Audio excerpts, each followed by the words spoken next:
Today we're going to take a look how to make this really cool speed effect on logos, which of course is really good for t-shirt design and other designs, and it was inspired from a Nobu design. Alright, so for step 1 I'm going to go with the artboard size on 800 by 800, and here I'm going to select the rectangle, make sure that you're on the fill, click on the fill, select the color, click on the stroke, click on the none, and click on the fill, so it's going to be on the top. So I'm going to press and hold shift, create a rectangle like this. Let's go to the gradient, activate the gradient, make sure it's on black and white, and let's go to the object, let's go to pattern and select make. We're gonna go here with the default settings and click on the done button here. And now I'm gonna position this rectangle here at the corner. I'm gonna press and hold shift to scale it up all the way. And then I'm gonna go here to the swatches and check this out. Here we got the new pattern. Let's select it. And then let's go here to the effect, distort and transform, and select transform. Now here at the transform, let's go here to the scale and let's click on the constraint, activate that, and decrease the horizontal and the vertical. And also make sure to uncheck the transform objects. And I'm going to decrease it even more. So it's going to be nice and thin. 20% is good. Let's go to the angle. I'm going to type in 45 degrees. So it's going to look something like this. Click OK. Let's go to the file, go to export and select export as. And here let's go to the save as type and select the Photoshop PSD format. Rename it pattern2 and click on export. And here make sure to select the flat image. And I'm also going to go with medium 150 ppi. Click OK.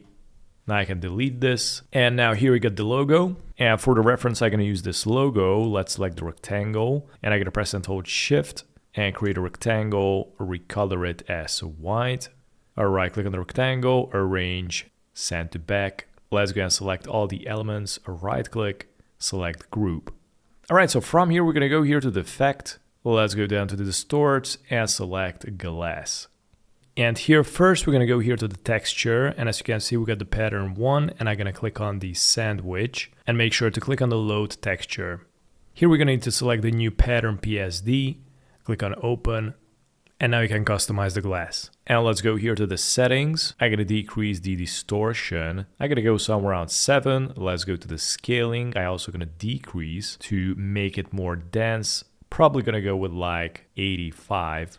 And let's go and bring up the smoothness. You also got the invert box here, if you will. But I'm going to go with these settings. Click OK. Now from here, I'm going to go to the object. Select expand appearance. And let's go back to the object. Select rasterize. Here the resolution is going to be on 300, white background, click OK. Now let's go to the image trace, let's select the default, and let's go to the image trace options. And here you can customize it and reduce the corners and the paths. And just try to clean it a little bit better. Probably going to go with these settings and click on ignore color, click on expand. Now we're also going to need to clean this up a little bit more. So let's go to the object, path.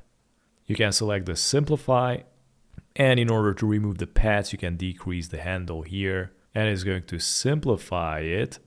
Now I also can go back to the object, path again, and select the smooth, and increase it. Now this is a newer tool, and it's going to simplify it even more. I think this is great. So I think I simplified it too much, but you can play around with it and test out which works the best. So pretty much that's it. See you on the next one.